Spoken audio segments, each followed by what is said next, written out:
This is the Husqvarna 550iBTX battery powered backpack blower. This has the 550iBTX ITXB 550 battery connected to it, and that gives you about, I don't know, 45 minutes of runtime on full force turbo mode, continuously blowing for 45 minutes, which, you know, is all right. It's not great, but it's all right. And that's the biggest downside, I think, of any battery blower, is the runtime compared to the power that you get. So this one here pumps out 14 newtons, which is just in standard mode, and it goes up to 21 newtons in turbo mode, which, to be honest, for a backpack blower is a little bit low, let's be honest. Some of the other ones on the market, even the handheld battery blowers, are pumping out a little bit more than that, or close to it now. So if you're going to go through the drama and hassle of lugging a great big backpack around, you kind of want a little bit more power than that, if I'm being honest with you. Some of the other backpack blowers have got a little bit more power. Battery backpack blowers, 27 newtons is one of them, which is where you want to be at, really, if you're going to go through that, as I say, go through the hassle of picking it up, carrying it around, putting it on your back, and you know, all that, because it is inconvenient, especially in the summer here in Australia. So let's just get that out of the way. Power wise, could be a bit more. I wish it was a bit more. But then you've got the, you know, you've got a little bit more power than most handheld blowers. So it's good to have if you want just that little bit more power. If you're going to be doing football pitches full of leaves, tennis courts, you're still going to want something with more power, if I'm honest with you. You can do it with this, and it is quiet and it's comfortable, not too heavy. But if you really want to be efficient and you want maximum productivity in that situation, you know, if you're doing massive body corporates where you've got to blow, you know, 40 driveways out all the way down, etc., you just still want that more power. You want more power. And that's really where battery still, at the moment, isn't quite close to the petrol backpack blowers, in my humble opinion. And this is just my humble opinion. You know, you pick up a BR800, for example, or even Husqvarna's, I can't remember what their backpack blower is, the petrol one, and it just gives you the oomph. Yeah, it's noisy, it's you know, it's smelly, it's blah blah blah. But if you need a backpack blower, that's what it is. This is really good for the fact that it's convenient, it's not noisy, well, relatively speaking, it's easy, there's no fuel, blah blah blah.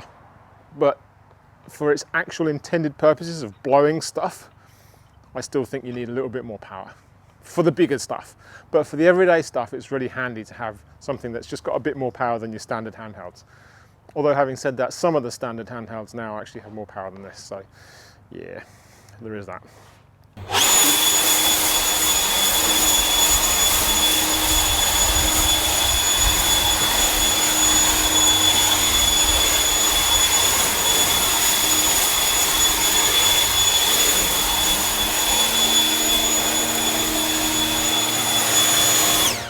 It has a very comfortable ergonomic harness. It is very comfortable. It's not too heavy. It's 6.3 kilograms without a battery. And then obviously add whichever battery you use, add that on. So you're looking at about 10 in total roughly, which is the same as like a BR600, for example, from Stihl. Roughly 10 kilograms. That's not too bad. In the summer it's hot, whether it's 10 or 4. Something on your back is hot in the summer here. Yeah, it's IP54. Let's have a look now. Got these all written down here. So it is a IPX4 weatherproof, and you'll be pleased to hear that the boost mode is continuous. So it will just run continuously until the battery runs out. Sometimes they stop. Boost mode is only for like 30 seconds or a minute or 3 or something like that, but this will just go all the way till the battery's depleted. It's really good that it's got integrated connectivity to the Husqvarna Fleet Services app as well, which is great. So you can see where it's been used, how long it's been used, when it needs, if it needs a service, where its last known location was, all that sort of stuff. That's built into this, which is good. Nice to see. I know some of the other brands are doing that now more and more as well. It's a brushless motor, obviously. It does stand up on its own, which is one of my biggest complaints about the Ego backpack, or the Ego battery, was that it didn't just stand up when you put it down. This one does, which is nice. It's got a charge. Let's bring it in a bit. Got your charge indicator on there. This is your off and on button, on-off button. You push that in. Sometimes that works, sometimes it doesn't. You've got to give it some willy. There you go. So the way you actually disconnect this battery, turn it off with the switch there, pull this cable out the side. Just got a little hook on the side here. And you've got, on the back here, you've got two little levers sort of slot out, and this lifts up, and that's it. There's your backpack, there's your battery, ready to go. So if you need to, you can hook another one in there, and off you go if you need that extra runtime. And then you've just got the blower really with the harness. You know, a small downside might be that the harness isn't detachable. So if you're out in the summer and you're sweating a lot, that harness is going to get a bit stinky potentially. And if you've got more than one person using it, they might not want to use it if the other guy's been in there soaking it, you know. So having a detachable harness that isn't part of the actual blower wouldn't be a bad idea. But as I say, that just slots back in there, hooks in there, and then you put that wire in there like that, nice and easy. That's how you charge it as well. So that wire just unplugs from there and connects to your battery charger, and then you plug it into the normal QC quick chargers.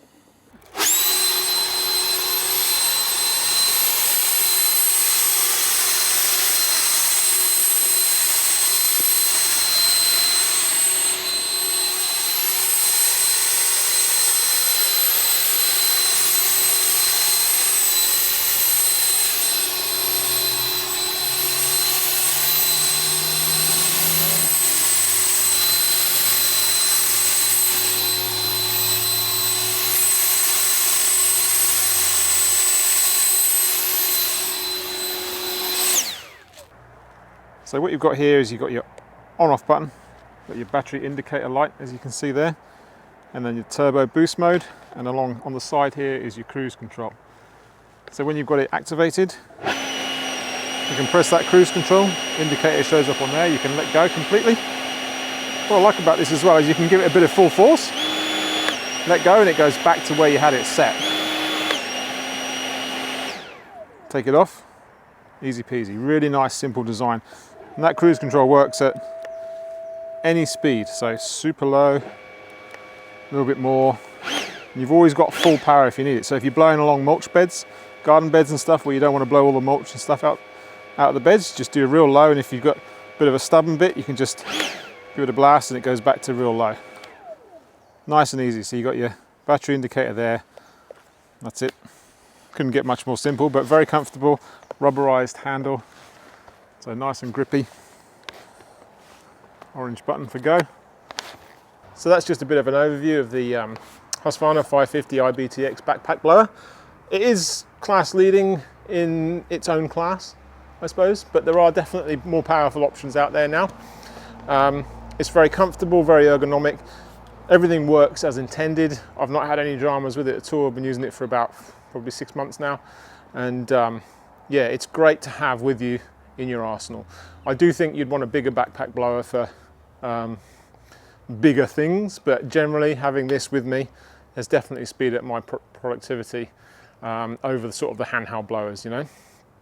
So would I recommend it?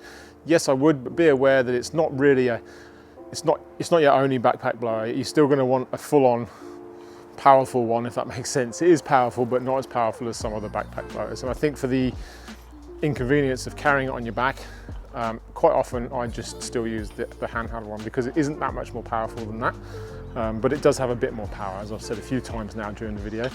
But really a backpack blower, that's what it is, isn't it? You know, if you're going to do it, you want more power, you want the power, otherwise you just use the handheld one. So I think they could have done a bit more with this, if I'm honest.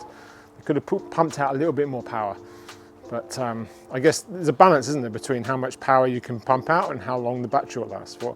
And it's already, you know, 45 minutes on a big battery, or big-ish. Which one have I got on here?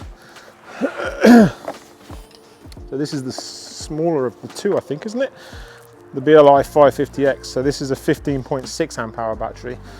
So, you know, it does pretty well, really, considering that it's not even two BLI 300s, is it? Right? That's 1.5 basically, or almost 2. So you get 45 minutes out of that, maybe a bit more on boost mode. So yeah, I think it's a really good unit.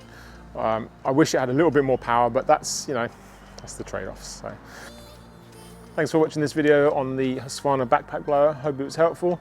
If you enjoyed it, please consider subscribing and commenting and liking and all that super fun stuff. And yeah, more videos coming soon. So thank you guys, really appreciate it, and look forward to seeing you on the next one. Well, I won't see you, but you'll see me. Take care. I forgot to mention earlier in the video that I wanted to thank Husqvarna for sending out this blower, this backpack blower, to me to use. I've had it for about 6 months now, and they wanted me to do a review and you know, use it and share my feedback and stuff with them and with you guys. So super grateful to Husqvarna for sending this to me, really appreciate it. However, my feedback and thoughts are always going to be honest and my own. So they didn't ask me to say anything in particular, just to be honest, share the feedback, and put content out there for you guys. So yeah, just wanted to put that out there, as I forgot to mention it earlier in the video. So thank you, Husqvarna.